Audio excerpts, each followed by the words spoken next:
banyak banyak juga yang beberapa teman-teman yang nanya gitu kan, ini gimana shortcutnya apa? Justru kalau kita dapat shortcut dalam sebuah bisnis, keasikannya itu jadi hilang. Kebayang ya? Jadi kenapa kok seseorang bisa menceritakan sesuatu keseruan dari bisnisnya? Karena dia sudah pernah mengalami jatuh di situ atau kesandung di situ, sehingga setelah dia kesandung, wah ini nih celahnya. Akhirnya dia merasa puas dan ada sebuah feel yang luar biasa sih.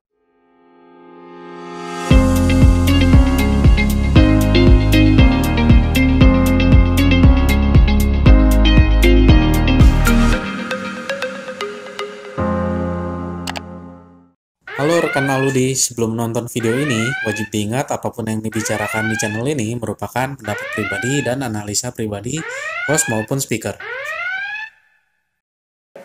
Oke teman-teman semua, balik lagi di Devin hari ini. Hari ini kita di podcast Aludi udah ngundang salah satu narasumber terkenal ya, cukup terkenal pro brandnya. Kalau ini saya kenal brandnya juga berangkat dari pelanggan dulunya.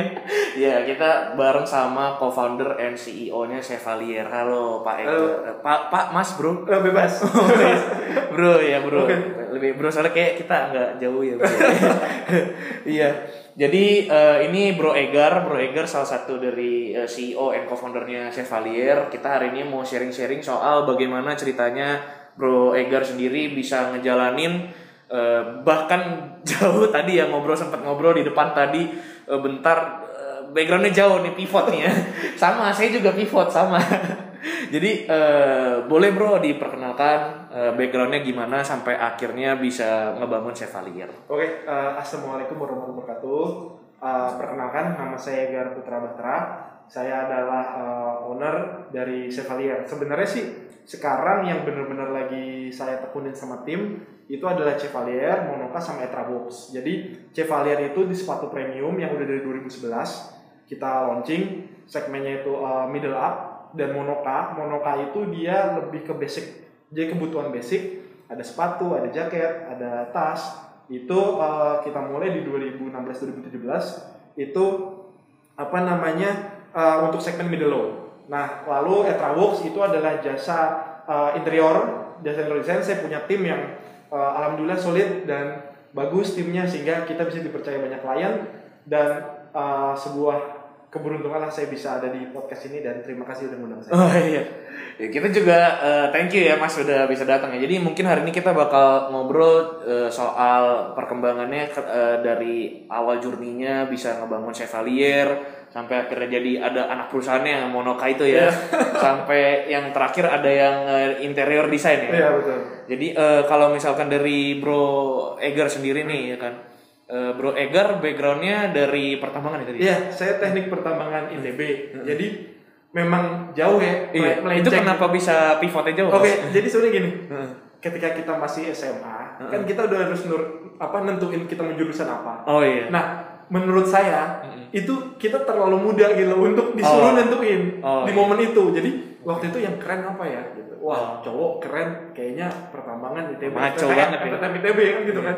Jadi wah, fakultas teknik perminyakan pertambangan ITB keren nih gitu. Kan kalau di ITB itu masuk itu ke fakultas dulu, baru habis itu tahun kedua ke jurusan. Iya.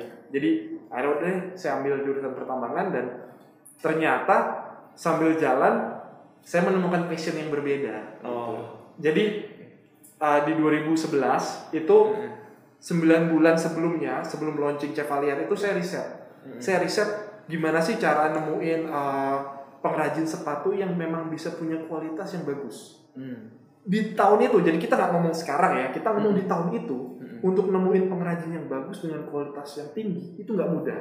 Saya sampai 9 bulan ganti-ganti segala macam riset, sampai akhirnya ketemu sama satu pengrajin yang bagus, dan akhirnya kita kerjasama di situ. Jadi ini merupakan sebuah perjalanan panjang, dan juga waktu di tahun itu untuk jualan sepatu di atas 1 juta itu sulit banget. Karena orang itu masih belum aware atau masih belum belum familiar mungkin sama lokal brand yang jual sepatu tapi di atas 1 juta harganya. Sehingga itu menjadi sebuah tantangan untuk bisa mengubah paradigma di masa itu. Gimana caranya supaya customer mau beli gitu. Mungkin sampai sekarang juga belum terlalu mudah ya untuk jual sepatu lokal di atas 1 juta, tapi saya yakin udah banyak brand yang bagus juga setelah itu. Oke. Iya Mas. Jadi kalau misalkan pas itu memang kalau dari Mas sendiri itu perjalanan cari penjahitnya memang seru sekali ya. Iya, Itu sampai keluar kota Mas. Ya, jadi memang mungkin bukan keluar kota, tapi kita lebih ke kayak apa? Memetakan apa potensi-potensi yang ada di mana tempat-tempat yang oke, dan akhirnya kita datangin satu-satu. Karena kan lokasi itu terpencar. Jadi nggak bukan tersentra, tapi dia terpencar. Akhirnya kita datengin, ngobrol, dan akhirnya bisa ketemu, dan itu menjadi sebuah apa ya? Perjalanan. Karena serunya bisnis itu di situ. Ketika kita ngulik, ini berhasil nih, ini gagal nih, ini berhasil. Itu serunya. Jadi karena banyak juga yang beberapa teman-teman yang nanya gitu, ini gimana shortcutnya apa? Justru kalau kita dapat shortcut dalam sebuah bisnis, keasikannya itu jadi hilang. Kebayang ya? Jadi kenapa kok seseorang bisa menceritakan sesuatu keseruan dari bisnisnya? Karena dia sudah pernah mengalami jatuh di situ atau kesandung di situ, sehingga setelah dia kesandung, wah ini nih celahnya. Akhirnya dia merasa puas dan ada sebuah feel yang luar biasa sih. Memang sebenarnya banyak cerita-cerita seru itu berangkat dari permasalahan. Bisa kita lewati gitu ya. Iya, benar. Oke. Terus kalau misalkan Mas akhirnya kan tadinya cuma ada Chevalier, terus sampai ada Monoka, sampai ada ini. Nah itu Mas pertimbangannya sampai bisa jadi bercabang itu, jadi ada banyak perusahaan itu gimana Mas? Jadi gini, sebenarnya ini pakai gua lu aja ya. Oh iya nggak apa-apa. Jadi kalau gua tuh mikirnya gini, gue suka apa, gue bisnisin itu. Jadi simple. Gue lagi suka tas nih. Ya udah gue bikin tas. Akhirnya Monoka bikin tas. Gue lagi suka sepatu nih. Akhirnya gue bikin sepatu. Sekarang baru-baru ini gue bikin sneakers. Karena Monoka gue bikin sneakers di brand Monoka. Karena gue lagi pengen pakai sneakers buat harian. Jadi dulu gue pakai sepatu Chevalier nih buat harian nih. Karena ke kampus pakai boots tuh kan wah asik banget gitu. Anak tambang nih ke kampus pakai boots tuh keren banget gitu. Jadi gue bikin Chevalier. Sekarang gue lagi nge-develop sneakers. Terus juga ada satu poin di mana alhamdulillah hasil dari bisnis itu uang gue kekumpul. Gue bingung nih, ini buat apa ya uang ini? Kan anak muda nih waktu itu tahun 2013. Gue masuk ITB 2009. Udah mau lulus kan 2013 awal. Jadi udah tingkat akhir. Tapi belum lulus. Gue punya uang alhamdulillah dari hasil bisnis. Terus gue mikir, ini buat apa ya? Kalau gue buat beli mobil, gue takutnya nanti menurun nilainya. Depresiasi. Gue mikir akhirnya, wah gue suka Bandung nih. Dan gue harus punya alasan tinggal di Bandung. Karena kosan gue udah mau diselesaikan kan gitu kan. Akhirnya gue coba ngecek apartemen-apartemen di daerah Bandung. Bayangin, gue belum lulus, gue masih tingkat akhir, skripsi belum beres, tapi gue udah iseng ngecekin apartemen-apartemen yang ada di Bandung. Wah, akhirnya gue ngecekin apartemen-apartemen di Bandung, terus gue ketemu marketingnya dong, marketingnya, terus dikira tuh gue anaknya yang mau beli. Kebayang, jadi waktu itu, Mas, ini ya disuruh bapaknya ya? Salah. Enggak, saya mau beli, kaget. Masih kuliah mau beli kan itu. Terus di 2013, jadi waktu itu kan mungkin ekosistemnya belum seperti ini ya. Gitu. Belum banyak yang cerita-cerita yang begini-begini gitu. Jadi kayak saya coba, terus saya tanya harganya, seri saya lokasi, harga, saya diskusikan dengan orang tua kan. Karena orang tua punya pandangan yang lebih wise, lebih bijaksana dan lebih pengalaman. Jadi akhirnya tentukan satu lokasi, satu apartemen.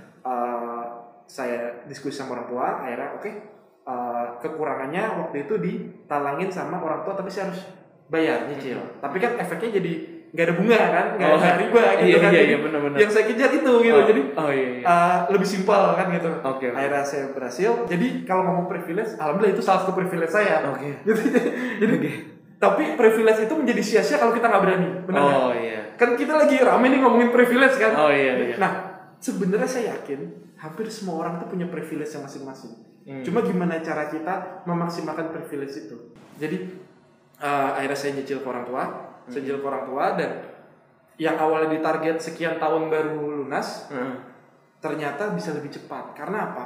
Karena ternyata yang saya pelajari ketika kita punya hutang ke seseorang, ya misalkan ya contoh ketika saya mau membeli apartemen, saya pinjam ke orang tua.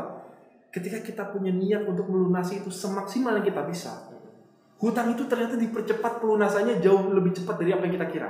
Oh. Jadi ternyata niat itu berpegang penting, dan ternyata hutang itu nggak enak. Akhirnya saya memutuskan saya nggak mau lagi pinjem siapapun, orang tua saya ataupun ke siapapun. Jadi alhamdulillah sampai sekarang bisnis saya tuh dimulai dari modal yang organik.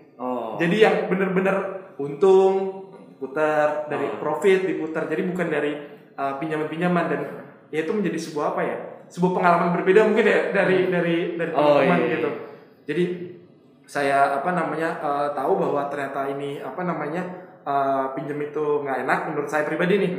Sampai akhirnya ya udah saya lunasin alhamdulillah. Jadi begitu dapat beres pameran, uangnya dapat berapapun saya bayarin. Dari jualan per bulan berapapun, saya hidup irit banget, bener-bener kayak ke mall tuh jarang, nonton bioskop jarang, ini jarang, pokoknya semua saya hemat begitu ada uang saya bayar. Akhirnya 9 bulan saya bisa lunas, dan alhamdulillah itu jadi aset pertama yang bisa saya beli waktu itu. Udah gitu ternyata uang saya kan udah habis tuh, Mas. Nih background Tetraworks ya yang tadi interior itu. Uang saya udah habis. Saya nanya ke desainer jasa-jasa interior mahal-mahal waktu itu yang saya tanya kebetulan. Jadi wah saya nggak afford nih, saya nggak punya uang sebanyak itu kan. Akhirnya gimana ya? Akhirnya saya belajar dari Google, ngobrol sama banyak orang. Akhirnya saya coba ngedesain sendiri, saya coba mix and match sendiri. Itu desain sendiri benar-benar. Desain sendiri. Tapi dibantu sama teman-teman juga, sama orang juga gitu. Jadi saya ngedesain, ini gimana bagus nggak ya? Oh ini bagus nih gini. Oke. Berarti Mas langsung hands on, langsung coba draftingnya sendiri. Iya, jadi langsung tapi nggak pakai software ya. Saya pakai coret-coretan aja. Kayak ini begini bagus nggak ini? Oh ini bagus. Ini bahan, saya dikenalin sama bahan. Misalnya kayak ini nama bahannya ini kayunya ini gini.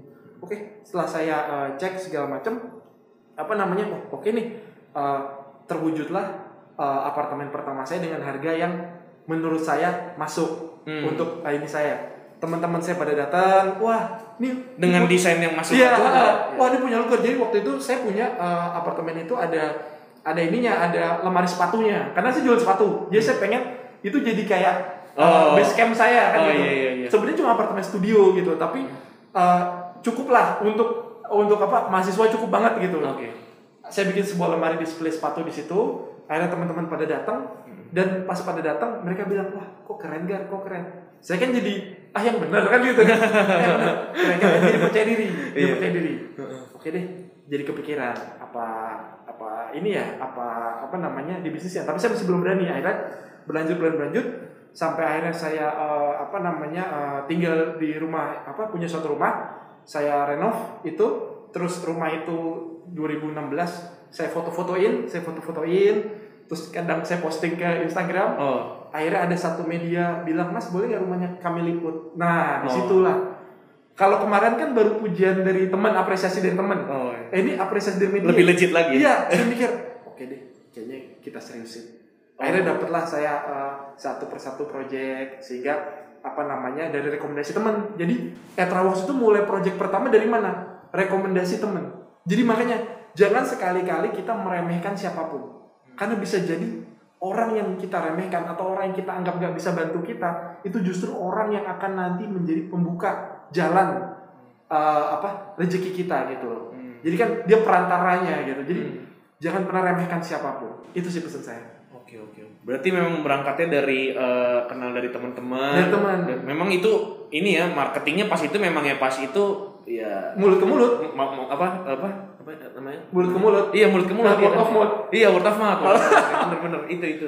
Jadi mulut ke mulut. Jadi dalam bisnis apapun ya, mulai dari Chevalier juga dari word of mouth. Customer itu tahu juga dari rekomendasi, karena untuk beli sepatu harga 1 juta 2 juta itu kalau nggak dari rekomendasi orang yang dia percaya mungkin agak sulit gitu. Meskipun ada beberapa customer luar negeri juga yang beli Chevalier gitu ya, saya nggak tahu tuh mereka direkomendasikan siapa mereka, tapi itu menjadi sebuah perjalanan gitu. Jadi once ada satu orang yang tahu kita, misalkan tanpa rekomendasi, servislah dia sebaik mungkin. Meskipun kadang namanya bisnis kita nggak bisa memuaskan semua orang kan, tapi usahakan semaksimal mungkin, nanti dia akan menyebarkan ini. Akan ngerekomendasiin kayak gitu. Jadi bisnis itu dimulai dari hal-hal sederhana sebenarnya. Oke, menarik. Terus kalau misalkan dari Mas sendiri nih, pengalaman apa yang Mas berkesan banget dalam bangun Chevalier dulu ya? Oke. Mungkin Chevalier ntar satu-satu. Ada yang apa? Ada yang Etrawers, ada yang satu lagi. Nah, kalau yang dari Chevalier sendiri nih, pengalaman apa yang Mas paling berkesan? Yang Mas sampai sekarang masih ingat? Sama satu lagi tuh perasaan pas lagi Mas ngerasain, wah, ternyata brandnya udah sampai di luar nih, gitu kan. Nah itu pas lagi kapan tuh? Oke. Kayak gitu Mas.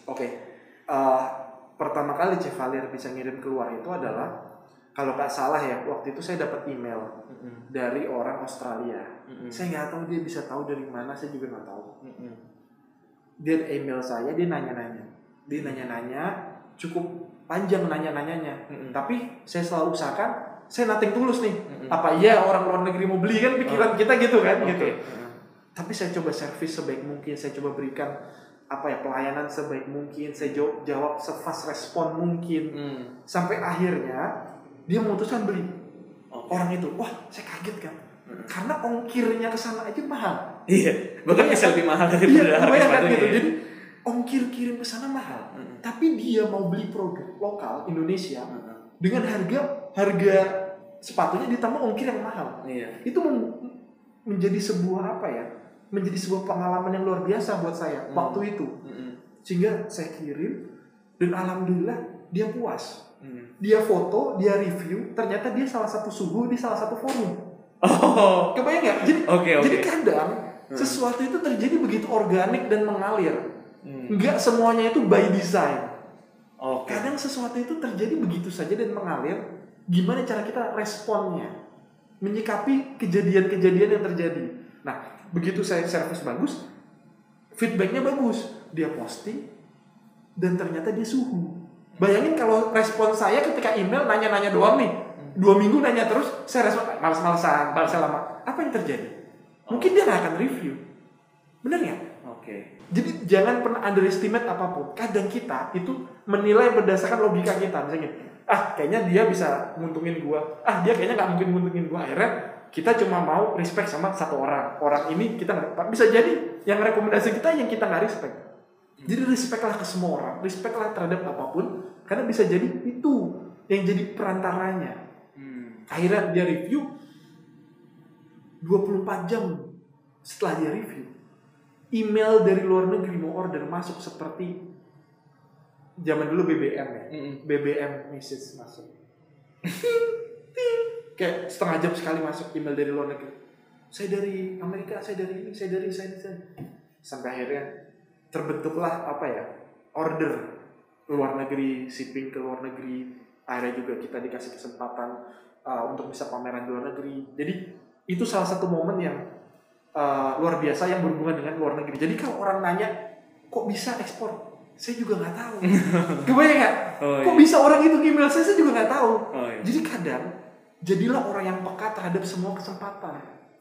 Dan jangan remehin apapun. Kadang kita salahnya di situ. Respon kita terhadap hidup itu terlalu negatif. Gitu. Jadi kita harus lebih positive thinking, lebih santai, lebih bisa apa sih yang bisa gue berikan yang terbaik hari ini gitu. Jadi selalu tanya ke diri kita, apa sih yang bisa kita berikan hari ini? Apa yang bisa kita bantu buat orang lain hari ini? Wah, saya hari ini mau isi podcast dulu nih Aludir gitu. Semoga bisa bermanfaat. Seperti itu. Jadi apa sih hari ini yang bisa kita lakukan untuk kebaikan? Itu yang coba kita pikir. Nanti akan terbuka pintu-pintu yang dari arah dan disangka-sangka gitu. Rekomendasi-rekomendasi orang dan segala macamnya. Dibentuk secara natural, bukan by design. Karena nggak selalu marketing itu harus by design. Ada beberapa marketing Chevalier yang by design, tapi banyak juga yang natural. Ada satu customer, pengalaman unik nih customer, dia ngechat saya, Mas tolong dong anterin sepatu, saya beli sepatu ladies series. Saya beli sepatu ladies series nih Mas. Oh iya, tapi tolong Mas sepatu ini harus sampai hari, contoh ya, saya lupa harinya apa, hari Rabu jam 12 misalkan. Ini misalkan coba, saya lupa detailnya. Wah, kalau pakai ekspedisi nggak mungkin bisa dipastiin dong hari Rabu sama jam 12-nya. Iya kan? Karena pengiriman 1-3 hari, 1-2 hari kan gitu kan. Dan nggak bisa jamnya bisa pastiin. Oke deh, ini kayaknya saya harus nganter sendiri nih. Saya lihat alamatnya, oke cukup dekat nih. Oke, akhirnya saya Mas jangan lupa ya diselipin surat ini di dalam sepatunya. Oke siap. Oh iya. Nah, saya print kan. Saya print kan waktu itu printer saya lagi error lah kalau nggak salah. Saya ngeprint di tempat umum. Ternyata isinya itu, tolong jangan putusin aku gini kan. Terus dibaca sama mas yang ngeprint kan. Mas sabar ya. Gitu. Itu bukan punya saya. Lucu juga. Udah santai aja mas, nggak apa-apa gitu kan. Oh iya. Mas itu bukan punya saya, kayak orang mana percaya kan gitu. Oh iya. Gue ngeprint tuh, gue ngeprint kertas, wah gila malu banget. Di tempat print dibaca semua orang kan gitu. Oh iya. Lu bisa bayangin ya? Iya. Tulisan cheesy ya. Oh iya. Terus dibaca main ngeprint gitu. Capek. Gak apa-apa ya. Gue masukin, gue anterin. Iya lucu juga. Gue anterin. Ternyata alamatnya agak susah dicari nih. Ternyata alamatnya agak susah dicari. Wah gimana nih? Ya udah akhirnya gue cari. Gue nanya tuh ibu-ibu dekat situ. Oke. Bu, ada nggak? Tahu nggak alamat ini? Oh di sana mas. Udah. Akhirnya gue kesana kan. Gue nanya ibu-ibu kayak lagi arisan gitu kan di situ. Gue jalan ke sana. Gue jalan ke sana. Gue ketok-ketok, nggak dibuka. Gue WhatsApp dong. Gue nggak. Oh iya udah WhatsApp waktu. WhatsApp si customernya yang nerima, si ceweknya. Mbak, saya dari kurir ya. Ceritanya gue kurir nih kan gitu kan. Oh iya. Mbak, saya dari kurir nih mau nganter paket kiriman. Saya nggak pernah pesan. Wah, kan saya nggak pernah pesan. Gue nggak mungkin ngomong dari si cowok ini karena surprise. Oh iya benar. Karena surprise. Iya. Nanti nggak jadi surprise gitu kan. Oke. Karena ini orang udah mau putus nih mungkin ya. Oke. Waduh, gimana nih? Terus saya nggak pernah pesen.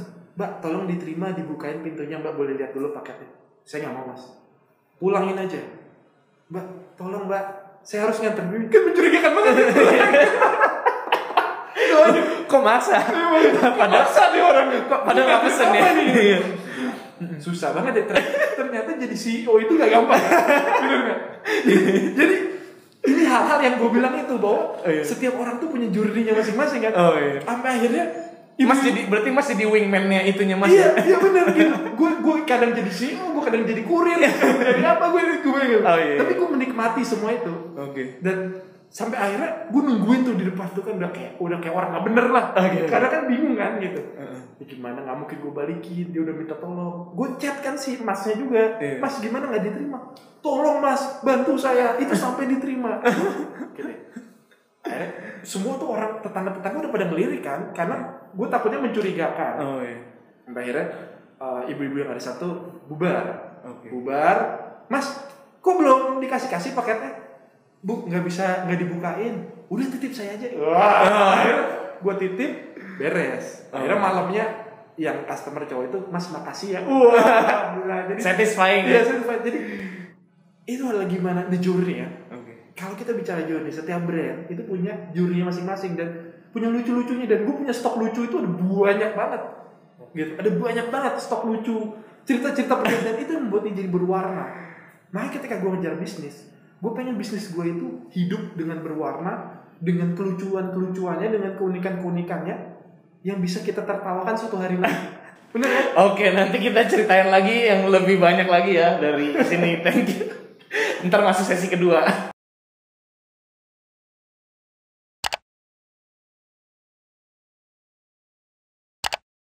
Oke, balik lagi di sesi yang kali ini. Tadi udah cerita pengalaman lucu ya. Jadi sempet jadi kurir gitu ya. Jadi ini ya. Terus akhirnya si masnya itu gimana? Akhirnya thank you gitu ya. Iya, thank you, makasih sudah dibantu, dan gue sebagai owner, akhirnya nggak jadi putus. Nah itu gue nggak tahu, gue nggak enak banget namanya. Cuma gue sebagai owner, gue merasa gue sudah melakukan something good. Oke. Bisnis kuncinya ada delivering happiness. Oke. Jadi lu boleh jualan apa aja yang halal ya. Tapi kalau itu nggak bisa membawa kebahagiaan, maka kita harus introspeksi. Oke. Kadang orang ngetawain, misalnya orang jualan sesuatu yang remeh gitu ya. Lu jualan kok kayak begitu, kayak jangan salah. Sesuatu yang remeh ini kalau bisa membuat orang tersenyum, ini lebih bermakna. Oh. Bener nggak? Iya. Benar. Kayak kemarin saya ngobrol juga dengan salah satu narasumber ya Mas. Itu memang ini ya, soal bisnis is all about people ya Mas. Iya, benar. Iya. Jadi memang soal servisnya gimana? Servis itu kunci. Oke. Terus kalau misalkan yang berangkat dari yang brand yang satu lagi, berarti yang sorry yang satu lagi Monoka? Iya, Monoka. Boleh dikasih lihat Mas? Boleh. Monoka. Jadi Monoka ini Iya. websitenya. Nah ini kalau yang Monoka boleh dilihat Mas tadi katalognya. Boleh. Nah ini ya kayak gini. Ini eco friendly. Jadi jadi gini. Setelah gue jalan bisnis dari 2011, gue tuh mikir bahwa ternyata dalam apa ya? Dalam berbisnis itu banyak waste ya yang dikeluarin ya. Oke. Contoh packaging segala macam. Akhirnya gue mikir gitu. Menurut gue pribadi ya, gue harus tanggung jawab nih. Gue responsibel terhadap packaging gue.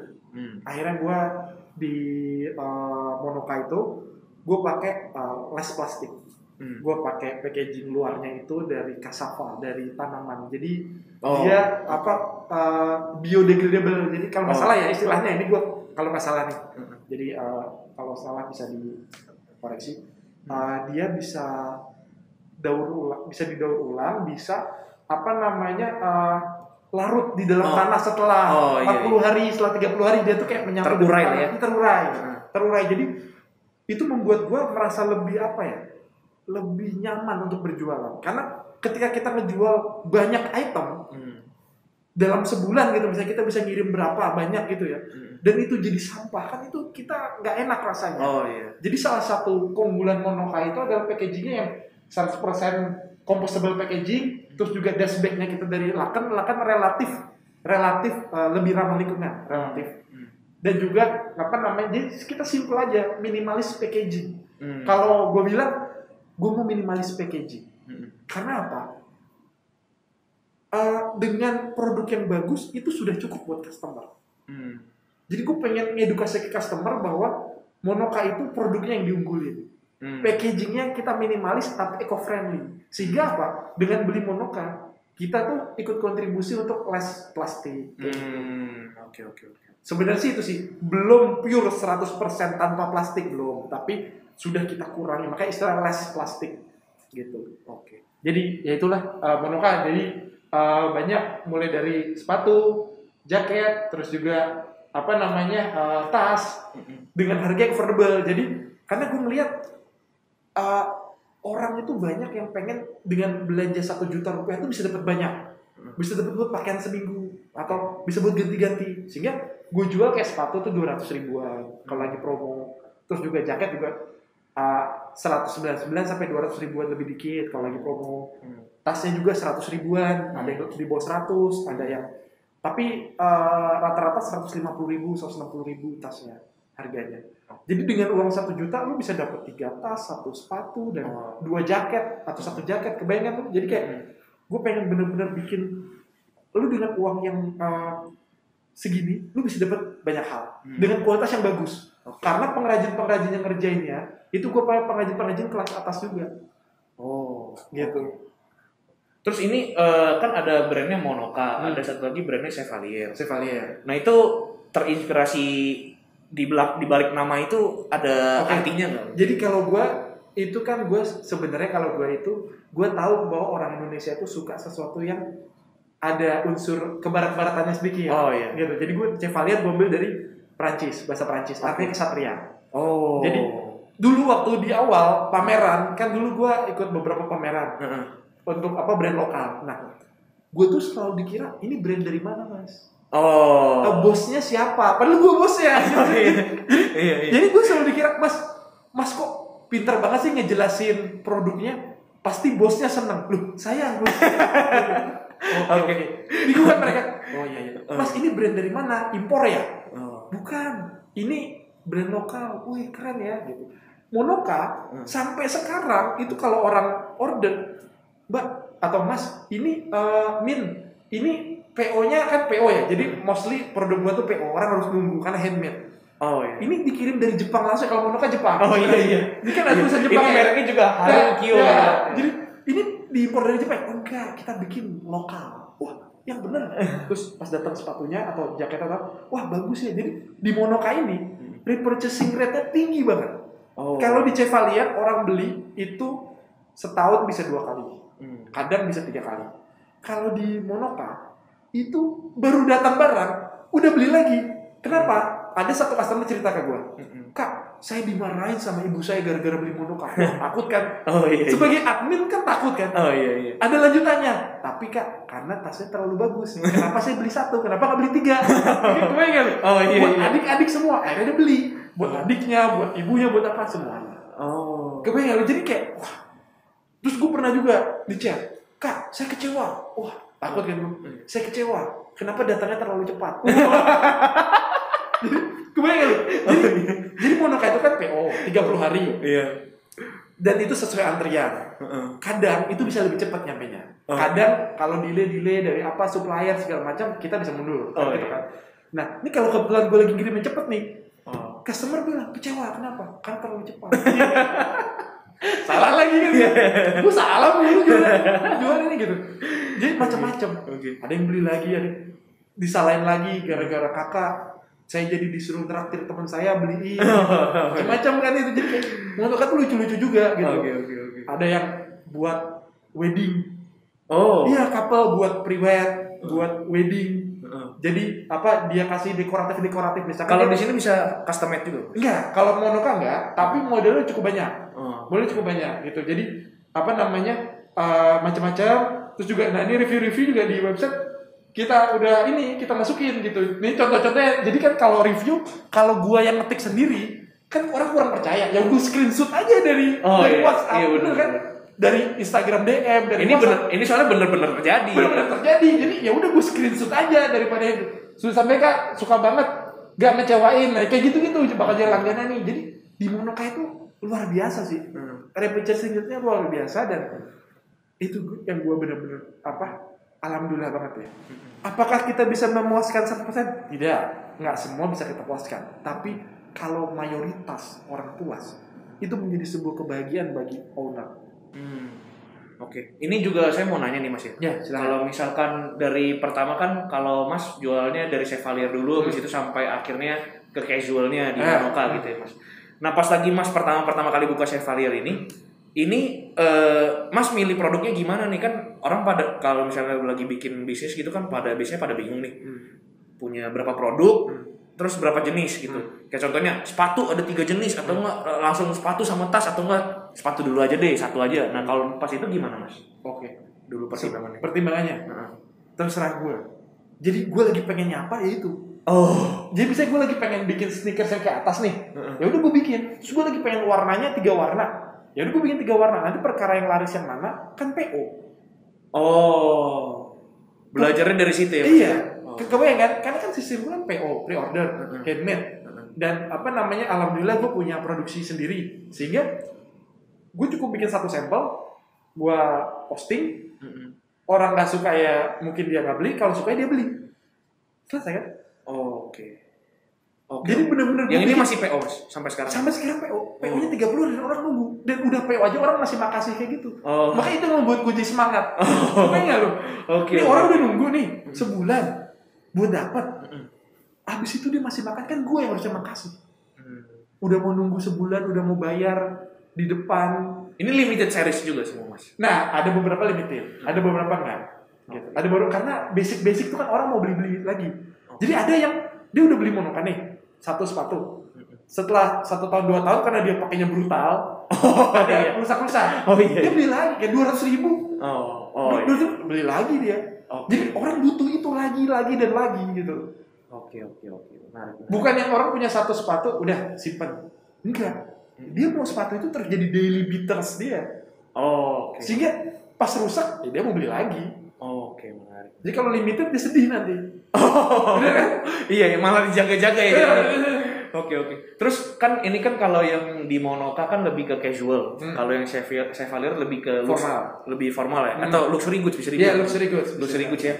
Nah, kalau dari Mas sendiri ngejalanin dua brand ini, yang satunya luxury goods, yang satunya casual, yang perbedaan paling mencolok di Mas ngelihat apa pas lagi ngejalanin 2 brand ini? Jadi gini, sebenarnya 2 brand ini gue perlakukan mirip untuk QC-nya.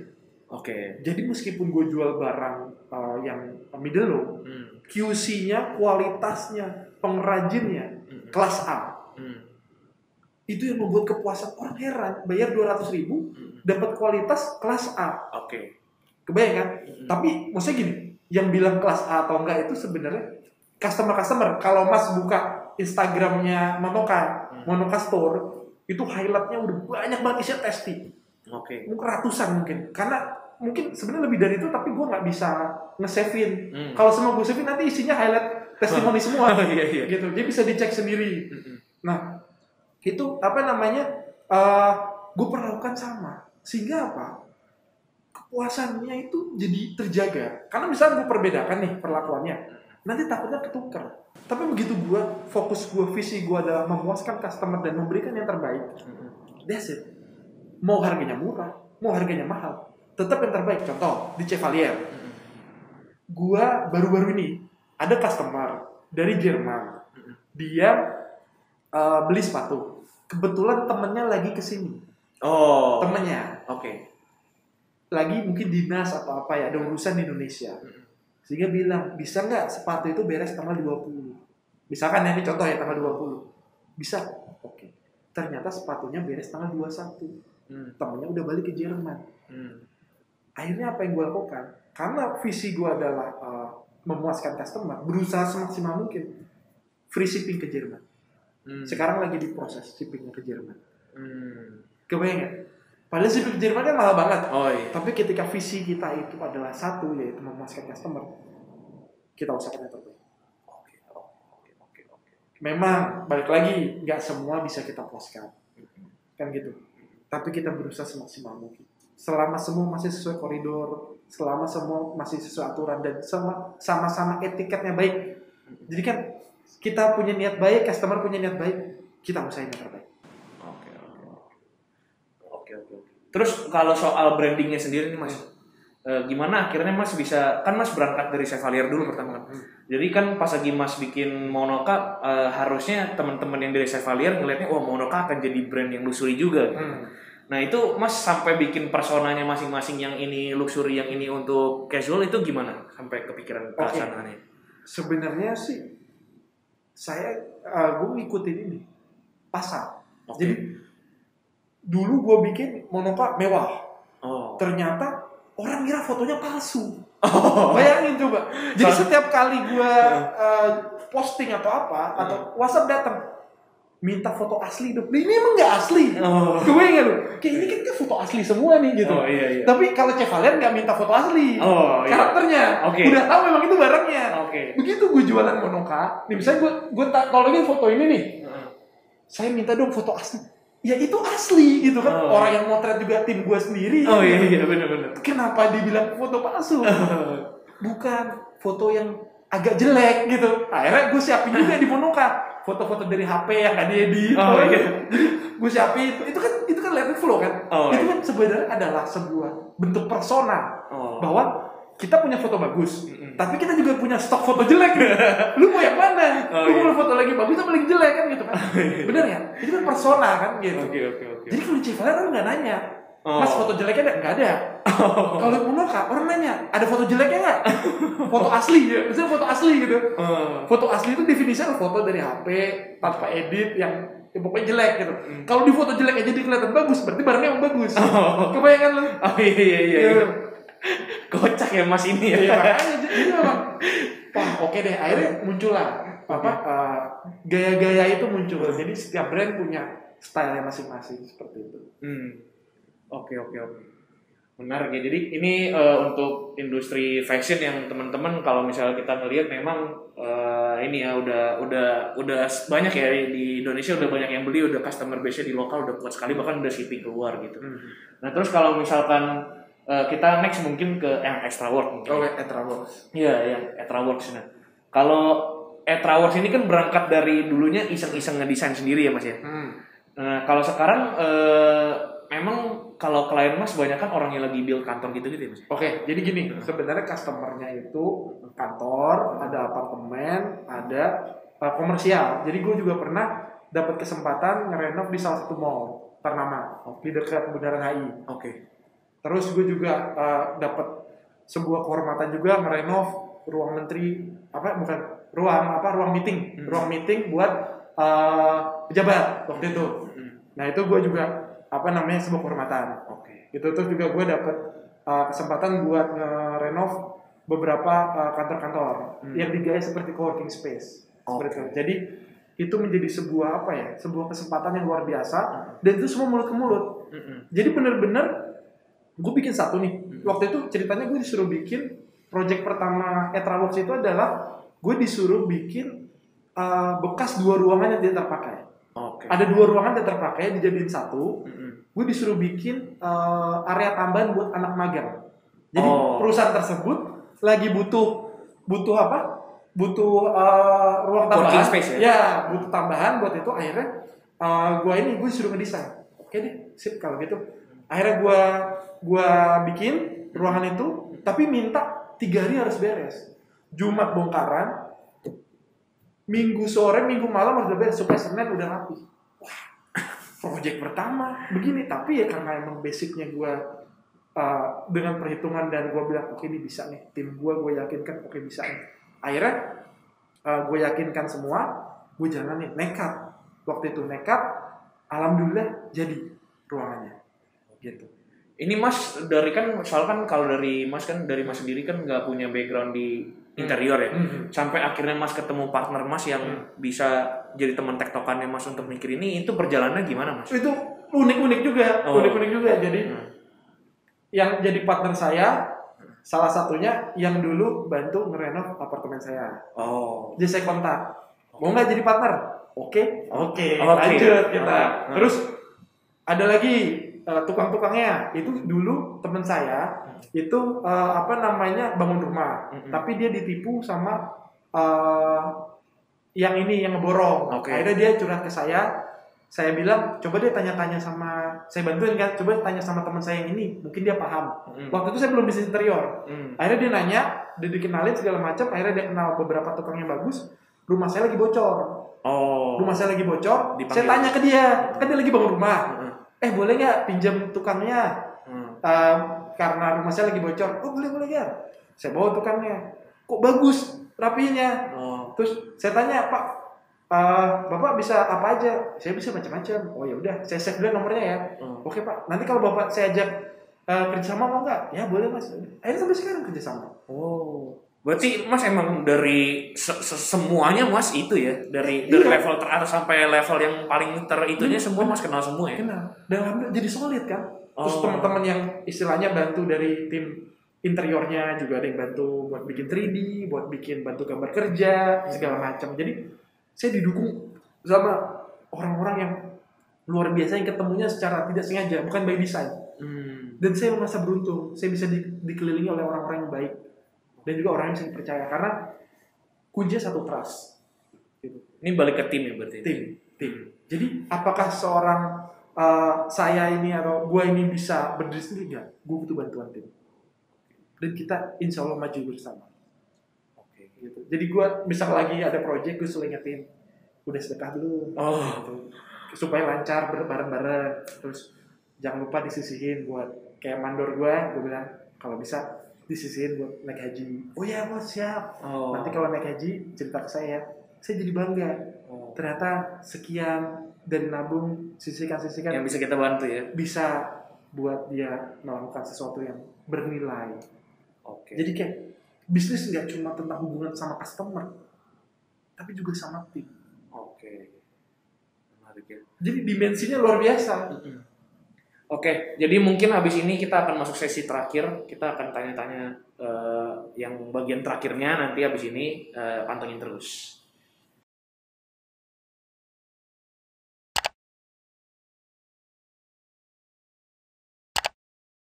Balik lagi ke sesi terakhir ya. Kali ini kita mau nanya lebih ke mau nanya sama Mas lebih ke kayak ini kan Chevalier sama Monoka kan basicnya jualannya retail gitu ya, jualan gitu ya. Kalau yang satu lagi kan B2B karena kan Etraworks kan lebih ke customer-nya lebih ke yang punya usaha dan lain-lain gitu ya. Lebih ke B2B.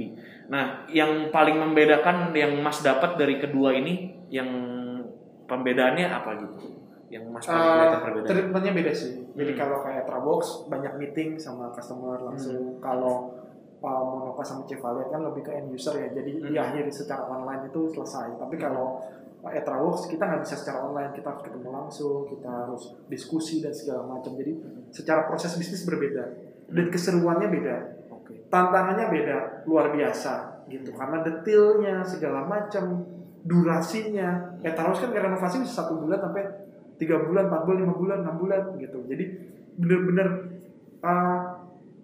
triknya beda, tantangannya beda, dua-duanya seru dan apa ya? Itu yang memperkaya ilmu dan pengalaman sih. Dan kuncinya satu, yang penting kita harus tetap happy lah dalam ngejalanin semuanya. Seperti itu. Oke. Terus kalau misalnya untuk goalsnya Mas sendiri, untuk yang kayak Chevalier, Monoka sama Etraworks, goalsnya Mas untuk 3 perusahaan Mas ini apa? Oke. Kalau bicara goals, kalau saya cuma pengen saya bisa jadi brand atau perusahaan yang dihormati. Karena apa ya? Selalu kan di atas langit selalu ada langit ya. Jadi pegangan saya adalah jadilah yang dihormati dan baik. Gitu. Jadi saya selalu ingatin ke tim saya, kita harus berusaha yang sebaik mungkin dan kita harus bisa jadi brand yang dihormati. Oke, kayak gitu. Oke, terus kan Mas juga ngejalanin 3 Etraworks, Chevalier, Monoka ya kan. Nah dari ketiga brand ini ya Mas ya. Kalau dari Mas sendiri, ini selanjutnya selain jadi brand yang dihormati gitu ya Mas ya. Apakah Mas akan kepikiran mau bikin perusahaan yang lain lagi? Dan ketika mau bikin perusahaan lain lagi kan ini kan Mas literally 3 perusahaan ini kan semua berangkat dari perusahaan yang Mas sebenarnya nggak ngerti ngejahitnya, nggak ngerti ngedesainnya gitu. Gimana caranya dari kita yang nggak ngerti literally, nggak ngerti industrinya itu, tapi we make it work sampai sebesar ini gitu. Kalau dari Mas tipsnya apa kira-kira? Tipsnya adalah belajar. Jangan gengsi ngobrol sama siapapun. Saya selalu berpikiran bahwa kita harus respect sama semua orang. Tadi yang seperti diskusi kita sebelumnya, respect ke semua. Ke tukang saya respect, mandor saya respect, tim apapun saya usahakan respect, gitu. Jadi ketika kita respect kita bisa dapat ilmu. Karena menurut saya ilmu itu seperti cahaya yang akan masuk ke orang yang menghormatinya. Kalau lu di kelas dan lu gak respect sama guru lu, apa lu bisa nangkap apa yang diajarin guru lu? Bener nggak? Pertama respect, kita hormat, kita menghargai, appreciate ke semuanya. Begitu kita appreciate, kita belajar dari siapapun. Karena kita udah self gelas kosong, ya kan? Iya. Gitu, kita belajar. Jadi gue dapat banyak ilmu, banyak pembelajaran itu dari siapa? Dari tukang-tukang juga, dari mandor-mandor juga, dari tim juga, gitu loh.